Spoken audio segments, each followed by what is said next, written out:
So I just like to share with you just a little bit story of my own life and capturing some of these learnings. It's one thing to just share insights with you, but it was dramatic in my own life.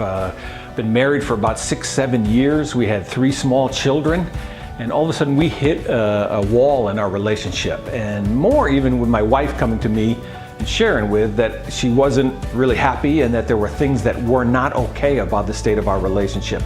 I found that thought incredibly challenging. In fact, I was going to cut that off at the pass. I don't want to be a part of that conversation. There was threat in that, and like, are you telling me like I got to change everything and I'm wrong? That's what I hear you saying, I'm wrong. Anyway, we sought out a third party to help us have the conversation because my wife was hurting.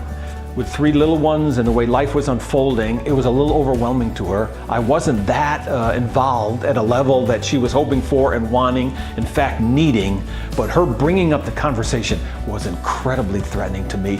So I sort of cut the conversation off. You're telling me you don't like me, you're telling me I'm not good enough, you're telling me that this thing's all wrong. I don't have any room for any of those thoughts.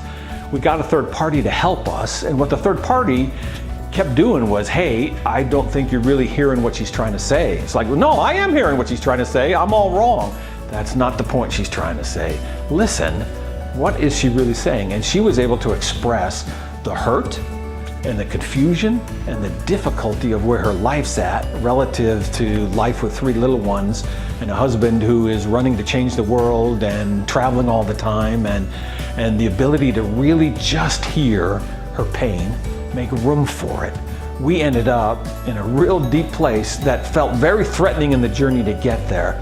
But my wife felt heard and understood at a level she had never had in her life when we finally got there in the conversation. And I was able to make room for and find out lots of things about the way I related to conflict and the way I related to conversations like this, and the home I grew up in about what I think life is supposed to look like. My wife and I had to work it out for ourselves, not what I was bringing about my experience and my family growing up, what my wife was bringing in the experience. We had to find our own experience, and that meant taking it to a level of intimacy that was challenging, was painful, was awkward. We needed help of a third party, but when we got there, something happened in our relationship, dramatic breakthrough.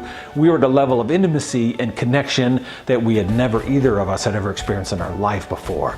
And so I'm just telling you, conflict is really good for relationships.